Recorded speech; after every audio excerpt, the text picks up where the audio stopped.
Hi, I'm Geoff. Welcome back to xHanky Lifestyle TV.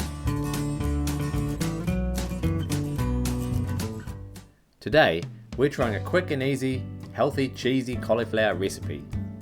So, let's get started. Okay, so get your head of cauliflower and cut off the stalk. You can maybe use the stalk later. I usually cook the stalk as well, but the main guts of this dish, I guess, is the cauliflower itself. So first of all, cut the cauliflower up into bite-sized pieces, like so. I've never quite been that sure about how to cut a cauliflower, so I'm giving it the best effort I can here.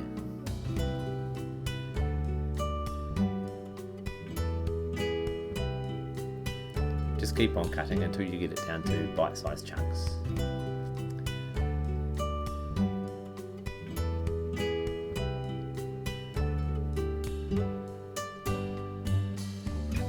Okay, now I've prepared some olive oil on the side here and some panko breadcrumbs.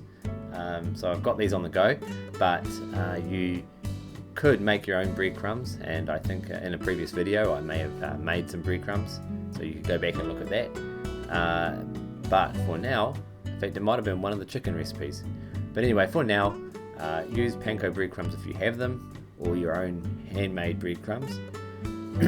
So take each of the pieces of cauliflower, dip them in the oil, and then into the breadcrumbs, and then straight into the baking dish, like so. Notice I have lined the baking dish with paper. That's just something that I always do.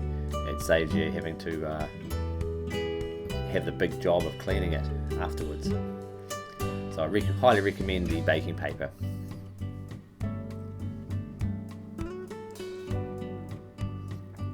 So this is a really quick recipe. So there we go, the basic prep's already done. So now we'll just finish this before we get it into the oven and start it cooking.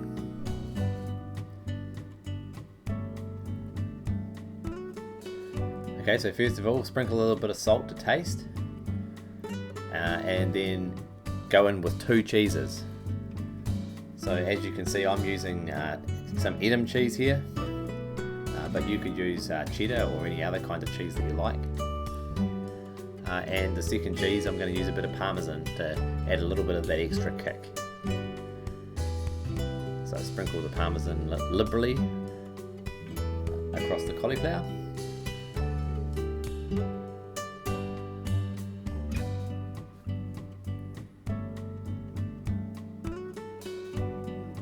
Okay, now grab yourself some foil and cover the cauliflower, and then it's ready to go. So just get that into the oven and set the oven between 160 and 180 degrees for around 30 to 40 minutes, and there you have it, Geoff's take on cheesy cauliflower. This is a great recipe to make to accompany your dinner. It goes really well with any kind of roast, and I tend to throw one in whenever I'm making a roast, because you know you've got the oven space, so you might as well do that. Hope you enjoyed the video. Hope you try and enjoy this recipe. Let me know what you thought of it in the comments below, and like the video if you enjoyed it, and subscribe and ding the bell if you'd like to see more like this. And thanks for watching.